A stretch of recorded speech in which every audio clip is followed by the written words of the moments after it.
प्रिय प्रथम वर्ष राजनीति विज्ञान के विद्यार्थियों, आज मैं आपको आपके द्वितीय प्रश्न पत्र भारतीय राज व्यवस्था में बहुत ही महत्वपूर्ण प्राचीन भारतीय विचारक आचार्य विष्णुगुप्त कौटिल्य द्वारा प्रतिपादित मंत्री परिषद संबंधी विवेचन के बारे में बताने जा रही हूँ।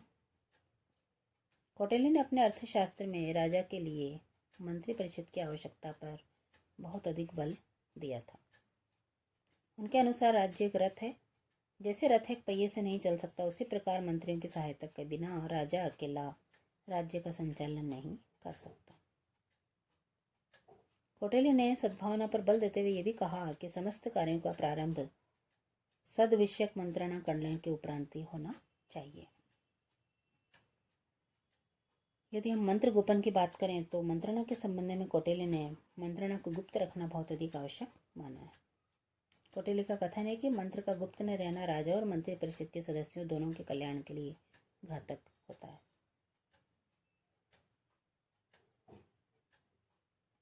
उन्होंने कछुए का उदाहरण देते हुए कहा कि जिस प्रकार कछुआ अपने अंगों को समेटे रहता है और केवल आवश्यकता पड़ने पर बाहर करता है, उसी प्रकार राजा को मंत्र का गोपन अथवा प्रकाशन करना चाहिए। अब आता है मंत्री परिषद का गठन। तो इसके संबंध में कौटिल्य ने सर्वाधिक जो बल दिया है मंत्रियों की योग्यताओं पर ही दिया है। इस संबंध में उन्होंने बहुत कठोर और उच्च स्तर निर्धारित किए।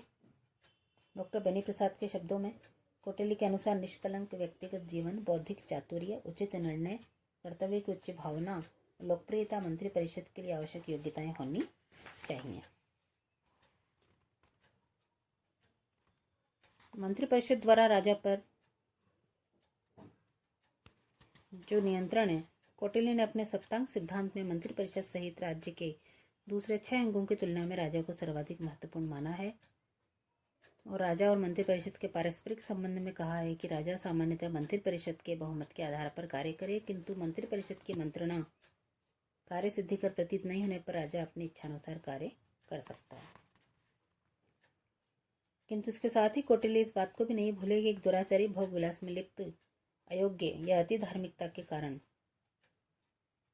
राज्य के हितों की चिंता नहीं करने वाले राजा पर मंत्री परिषद के नियंत्रण की आवश्यकता होती है। प्रशासनिक व्यवस्था यदि हम कौटिल्य की देखें तो राजा तथा मंत्री परिषद के अतिरिक्त प्रशासनिक व्यवस्था के व्यावहारिक संचालन के संबंध में भी कौटिल्य ने स्पष्ट और निश्चित विचार दिए हैं। राज्य के प्रमुख मंत्रियों, अमात्यों, विभागाध्यक्षों और अधिकारी वर्गों को कौटिल्य अष्टादश यानी 18 तीर्थों की संज्ञा देते हैं। ये तीर्थ मंत्री, पुरोहित, सेनापति, युवराज, द्वारारिक, अंतर्वेशिक, समाहर्त्री, सन्निधात्री, प्रविष्टी, नायक, पौर, व्यावहारिक, कार्यांतिक, मंत्रिपरिषद का अध्यक्ष, विभागाध्यक्ष, दंडपाल तथा दुर्गपाल होते थे। यदि गुप्तचर व्यवस्था को देखें तो कौटिल्य ने अपनी प्रशासनिक व्यवस्था में गुप्तचर व्यवस्था को भी महत्वपूर्ण स्थान दिया। गुप्तचरों के माध्यम से राजा के द्वारा तीर्थों सहित समस्त राज्य कर्मचारियों के आचरण तथा कार्यकलापों को सही ज्ञान रखा जाना चाहिए। कौटिल्य ने चर व्यवस्था के समस्त कार्य संचालन में गोपनीयता बरतने का विशेष सुझाव दिया। यदि हम कौटिल्य के द्वारा व्यापक प्रशासनिक तंत्र का मूल्यांकन करें तो उन्होंने व्यावहारिक प्रशासक के रूप में अपनी दूरदर्शिता स्पष्ट रूप से दिखलाई और इस संबंध में डॉक्टर बेनी प्रसाद ने कहा कि अर्थशास्त्र में वर्णित प्रशासनिक व्यवस्था हिंदू साहित्य में सर्वोत्कृष्ट है, जिसमें किसी प्रकार की कमी नहीं रह गई है। प्रोफेसर अल्ते का तो यह निष्कर्ष है कि इस दृष्टि से कौटिल्य का अर्थशास्त्र चिंतनात्मक राजनीति का ग्रंथ होने की अपेक्षा एक प्रशासक के मार्गदर्शन हेतु लिखी गई प्रशासनिक संहिता अधिक सिद्ध होती है। धन्यवाद।